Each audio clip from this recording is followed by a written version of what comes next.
हम रेशियो वाले क्वेश्चंस कैसे करते हैं, जो रेशियो वाले क्वेश्चंस आते हैं ना, वो सारे के सारे क्वेश्चन हम कैसे कर पाते हैं जरा समझते हैं भाई। बहुत बढ़िया, बहुत शानदार, बहुत जबरदस्त, सबके सब। विवेक 14 दिनों में काम कर सकता है और विशाल विवेक से तुलना में 75% अधिक कुशल है। मेरी बात को जरा सुनना। मैंने आपसे बताया जो इफिशियंसी होता है ना, क्या जो इफिशियंसी होता है ना, वो वर्क अपॉन टाइम होता है। मतलब डायरेक्टली अगर इनडायरेक्टली मैं आपको एक बात समझाऊं तो जो इफिशियंसी है वो डायरेक्टली प्रोपोर्शनल टू वर्क है। भाई मेरी इफिशियंसी बहुत ज्यादा है, इसका मतलब मैं वर्क बहुत ज्यादा कर सकता हूं कि नहीं कर सकता हूं। और अगर मेरी इफिशियंसी बहुत ज्यादा है, इसका मतलब जो मैं समय लूंगा वो समय कम लूंगा किसी भी काम को करने में, सीधी सी बात है। तभी तो efficiency equal to work upon time लिया जाता है। तो efficiency is directly proportional to work and efficiency is inversely proportional to time. क्या बात सभी को समझ में आई कि नहीं आई? अरे हाँ या ना? ओके ठीक है, अब जरा आते हैं क्वेश्चन को समझते हैं। तो भाई हमारे पास देखो दो व्यक्ति हैं, एक है विवेक और एक हमारे पास विशाल। तो विशाल जो है विशाल जो है विवेक की तुलना में 75% ज्यादा है। कौन? विशाल।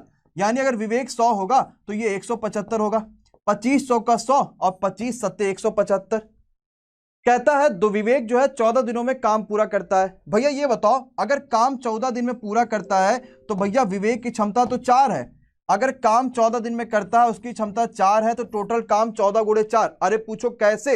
ऐसे, क्योंकि हमें चाहिए टोटल वर्क, और टोटल वर्क होता है क्या? Efficiency into time.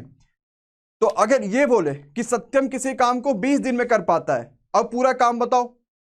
अगर सत्यम की क्षमता पता है तो पूरा काम भी बता लेंगे कि भैया सत्यम की क्षमता 3 है और काम करता 20 दिन में, यानी 20 तिहाई 60, तो पूरा काम खत्म होगा 60 दिनों में। सीधी सी बात है।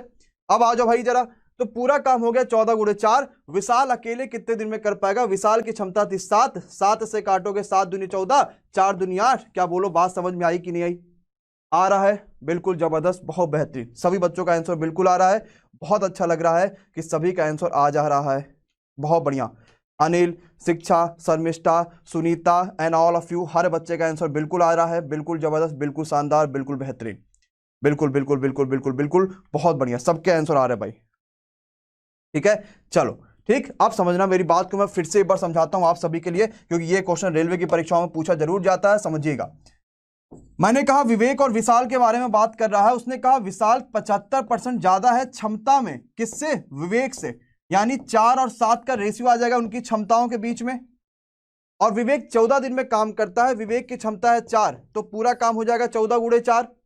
विशाल कितने दिन में करेगा? विशाल की क्षमता से डिवाइड कर दो, आंसर 8, खत्म हो जाएगा क्वेश्चन। समझ में आया?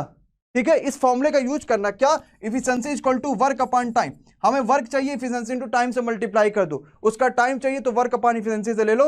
नेक्स्ट क्वेश्चन पे चलते हैं, जरा जल्दी से बताओ क्या होगा।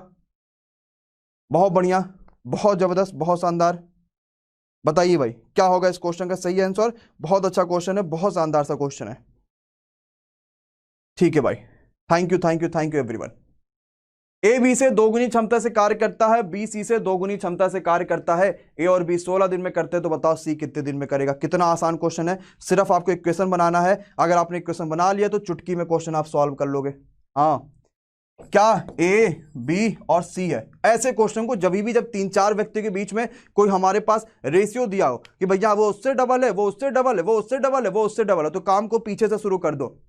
बी सी से दो डबल है, इफिशियंसी की बात करेंगे, बी सी से डबल है, यानी 1 होगी तो ये 2 होगी, क्योंकि बी सी से डबल है, और ए बी से भी डबल है, यानी ए की क्षमता 4 होगी। खत्म हो गया क्वेश्चन। ठीक है, कहता है ए और बी मिलकर 16 दिन में करते हैं, ए और बी की मिला के क्षमता हो गई 6, काम करते हैं 16 दिन में, पूरा काम 16 छक्का 96। सी अकेले कितने दिन में करेगा? सी की क्षमता 1, यानी काम हो जाएगा 96 दिन में। बोलो भैया देवेंद्र, बात समझ में आई कि नहीं है भाई? मुकेश आ गई? पक्का है? नेक्स्ट पे आ जाओ। सेम उसी टाइप से क्वेश्चन है, क्या होमवर्क में कर पाओगे कि नहीं कर पाओगे? ये क्वेश्चन जरा जल्दी से बता दो भाई सबके सब, और कमेंट बॉक्स में कमेंट की भरमार लग जानी चाहिए इस क्वेश्चन के सही आंसर्स के लिए। जरा जल्दी से स्क्रीनशॉट ले लो, और सब के सब होमवर्क में कर पाओगे कि नहीं कर पाओगे, खाली मुझे इतना बता दो। कर लोगे ना? चलो नेक्स्ट क्वेश्चन पे आ जाते हैं, देखते हैं अगला क्वेश्चन क्या कहता है। अब उसके पास वो दिनों की तुलना करने लगेगा जब आपको क्षमताओं के बारे में दे देगा। ठीक है, चलो भाई बहुत बढ़िया, बताइए कैसे हो पाएगा सही आंसर, और क्या होगा इस क्वेश्चन का सही आंसर, जरा जल्दी से बताइए भाई सबके सब। बहुत बढ़िया, बहुत बढ़िया, बहुत शानदार। ठीक है, बहुत अच्छा भाई, बहुत अच्छा बहुत अच्छा बहुत अच्छा। ठीक है, अब इस तरह के क्वेश्चन को समझते हैं कि यार ऐसे क्वेश्चन हम कैसे कर पाएंगे। समझो भाई, ए बी से 2 गुना कुशल है, ए एंड बी। हम अगर इफिशिएंसी की बात करेंगे तो ए डबल कुशल है बी से, इतनी बात क्लियर। लेकिन काम को करने में 30 दिन किसी काम को करने में बी से 30 दिन कम में पूरा करता है। यार ये तो क्षमताओं के बारे में बात हो रही है ना, और उसने तो दिनों के बारे में अब आगे बात कर ली। पहले क्षमताओं के बारे में बात कर रही थी, अब उसने आगे दिनों के बारे में बात कर लिया। तो भैया मेरे ये बताओ, क्या मैंने efficiency is equal to work upon time पढ़ाया है आपको अभी? और मैंने ये कहा है कि efficiency is inversely proportional to time, यानी अगर इफिशिएंसी 2 और 1 के रेशियो में है तो क्या टाइम हमारे पास 1 और 2 के रेशियो में आएगा कि नहीं आएगा? जरा जल्दी से बता दो भाई। बिल्कुल ही आ जाएगा। अच्छा, हमारे हिसाब से समय के बीच का गैप आ रहा है 1 रेशियो, लेकिन क्वेश्चन में है 30, यानी 1 रेशियो की वैल्यू 30। तो टोटल वर्क चाहिए, तो टोटल वर्क क्या होता है? इफिशिएंसी इनटू टाइम ही तो होता है। तो अगर आप यहां भी इफिशिएंसी इनटू टाइम करोगे तो भी 2 1 का नम 2 रेशियो, और यहां भी 2 1 का नम 2 रेशियो, यानी 2 रेशियो आ जाएगा टोटल वर्क, और 1 रेशियो की वैल्यू थी 30, तो 2 रेशियो की वैल्यू हो जाएगी 60, यानी 60 पूरा काम हो गया। और दोनों एक साथ मिलकर कितने दिन में करेंगे? दोनों के मिला के क्षमता है 2 और 1 यानी कि 3, तो 60/3 बोले तो 20 दिन। क्या भैया बात समझ में आई कि नहीं आई? जरा ध्यान से देखो, अगर आई है तो हाँ बोल दो,